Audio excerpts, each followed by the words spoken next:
So I got a question yesterday, which is better, digital or analog? So it's that whole digital versus analog debate that we see countless amounts of times, and the majority of the time, the people who are on the analog side are the people that are pushing analog. The people that are on the digital side are the people that haven't gone and bought analog. And majority of the time, no one really has real world experience of the two, and it's just people arguing for the sake of arguing over which is better.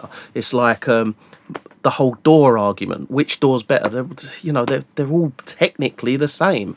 But when we talk about digital versus analog, the best way to talk about it is in what sense, right? Because if we start at the very start of the production stage, you're producing a tune, right? So you're making a song, you're writing a song, work digital, use digital. Now the reason I say use digital is recall. Now who in their right mind writes a song, produces this song, and then finishes it? Nobody actually ever finishes a song there and then. They move between songs. You will move between, if you're a producer, you jump between song to song to song. It's very rare that you'll literally jump onto one song and get it finished, unless you're one of these super producers that can get stuff done in like 30 minutes, which I know a few of these guys, but I mean, us old boys, we can't really do that. But you will jump between song to song. Now, let's think I've got an analog setup and I'm jumping from song to song to song. Oh, what's inspiring me today? I'll work on that. Right. You're going to have to recall all the settings of all these analog pieces of hardware exactly as they were. It's not beneficial. The other thing with production is you're producing your song. You could collaborate with someone. They're not going to have all your kit. You could just throw session to session, throw sessions over. If you're all digital, you really don't benefit massively from having analog hardware, analog synths. You don't massively benefit. Synths and plugins, they're really, really comparable in when you compare digital versus analog, directly compare, and I've done a lot of these tests, there's minimal, there is really quite minimal difference that does add up over like a master, for instance. But in the production stage, you've got to look at the pros and the cons, and the pros being that instant recall, just open a session, get working. The one thing you don't want to do whilst working in production is anything stump your production or your creativity, right? You want to just open a session and go. That's what you want to be doing. So that's looking at the production stage. Then let's say to the mixing end, right? So when you're mixing, mixing in analog, it's going to be, analog does sound better. We all know that. The problem with mixing in analog is, again, you've got the recall aspect. Now, for a service like myself, where I'm working on 5-6 songs at a time, I'm jumping through different ones. There's a revision here, there's a revision there. The recall aspect of it is that I need to recall sessions like instantly, and I need to recall them exactly. Now, I used to work on a solid state Logic X-Rack modular console, and it had total recall, and total recall was great because it would dial it in perfectly. But the problem was it was very, very, very time consuming. But I would put up with that. I put up with that for a long time to do all the total recalling sessions. I did put up with that, and it wasn't too much of a problem. It added maybe 30 minutes onto a mix every now and then, but that was something I put up with. Now the difference is I can move into Atmos. Now Atmos gives me, I can work on a console like the Avid S4 behind me, and it gives me basically a superior to sound to anything that I could have ever achieved in in analog using analog summing. You can't do analog summing with Dolby Atmos because there's like 128 outputs, whereas you're summing down to 2-channel on any summing mixer. So we can't do that. But the pros well outweigh the cons in regards to moving to Dolby Atmos. We get such a superior sound. But the massive thing again when working in mixing is that it's the recall aspect of it, right? You do have to recall and set up sessions a lot more when you're doing mixing. So then if we go on into mastering, now the thing with mastering is this is where I would say analog is highly beneficial. And the reason I say that is because at some point in the whole production, mixing, mastering, coming out the box into the analog world is highly beneficial. Turning those ones and zeros into a proper analog waveform, brilliant. We're all going to benefit from that. Now the thing to bear in mind here is I'm obviously talking about this from our perspective. And in our studio, we've got a £100,000 analog mastering chain.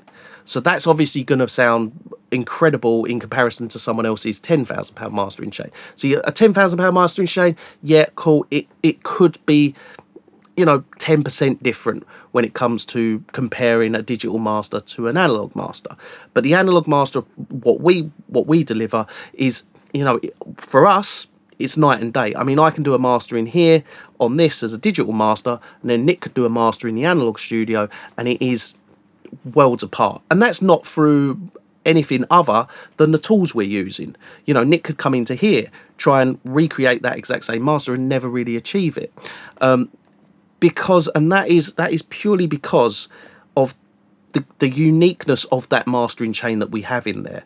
And the fact is that every single piece of hardware that we have does a specific thing, and it does that specific thing very, very well. And all right, it's maybe 10% better. Each unit is 10% better than its plug-in counterpart, right? But being 10% better over 20 units, that adds up. The other thing I will mention is when you're working with, let's say, a mouse and a keyboard on a plugin compared to working on hardware, you get more involved with hardware, right? You are more hands-on because it is hands-on. You work better with hardware.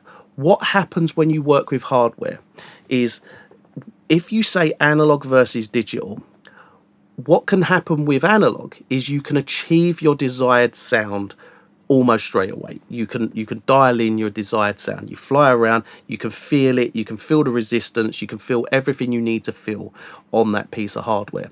With digital, you don't get any of that. You do, however, get it when you use an Avid S4 because you have that hands-on control, and it's perfect hands-on control.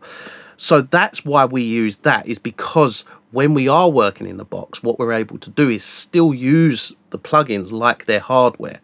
So then the only difference between the plugin and the hardware is that minuscule difference in sound. But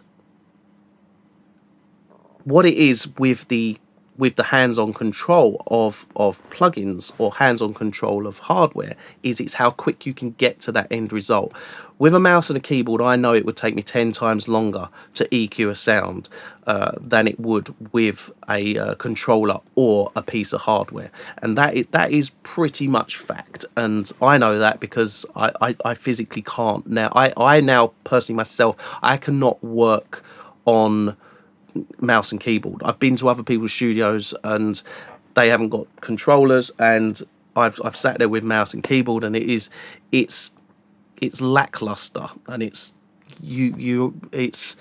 not fun to work like that. It's a lot more fun to work on a nice console.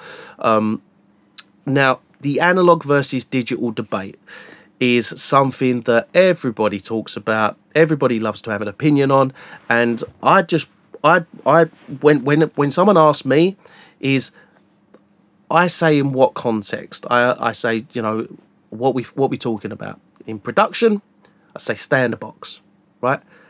Recording, out the box. If you're recording, use analog preamps, use preamps.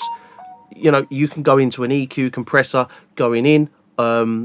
Brilliant. If that's the desired sound you're after, record in with that. When it comes to production, stay in the box. Basically because of the recall purposes. Mixing, I would say even stay in the box. Right? I love it now that I'm able to stay in the box. And the fact that I'm now able to stay in the box and achieve a better sound, is brilliant. Mastering, out the box. Right? Mastering out the box. But when I say mastering out the box, don't come out the box with a $2,000 mastering chain. A $2,000 mastering chain isn't going to make.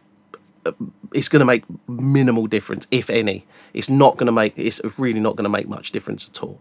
So basically, the other thing to bear in mind with analog versus digital is certain plugins obviously don't have an analog version. Things like plugins like Soothe, there isn't anything that is kind of you can compare it to in the analog world, and that's a great thing.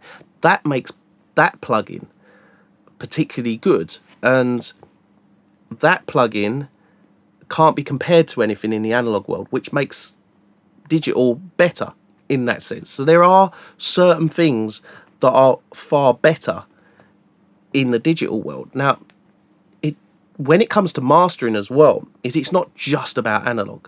Like when we master analog, there's still digital plugins in there.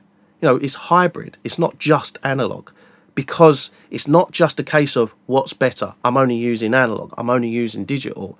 You know, it's a case of, well, there's good stuff from here. There's good stuff from here. Bring them both together. You got great stuff. You know, it's not a case of fighting one versus the other. It's, you know, we live in a world where we can use both. So why not use both? Digital has pros, analog has pros. Use them both. Things like plugins like Golfos. You know, there's a lot of AI plugins that are really good. Things like, for instance, FabFilter Pro Q3. I've got it sitting behind me there. It's great as a spectrum analyzer. You know, it's a great EQ. It's things like that which are brilliant and are very much a digital plugin, and there's no analog version, but the plugin is so worthwhile using. Now, if you were to say, "Oh, I'm only using analog," you'd be cutting yourself short. For what? You wouldn't be getting the best results, because if you're just using analog, you know, digital limiting is brilliant. You know, FabFilter Pro L2, I think it is. It's a brilliant limiter. It is brilliant. You know, I've got Better Make a Daft limiter. I've got a Maselec MPL2, but still, the FabFilter L2 still gets in that, and it still gets used because it is so good. So there's, you know, what I'm saying here is it's not a case of analog versus digital. It's a case of hybrid. So yeah, I mean, that answers your question, I'm sure.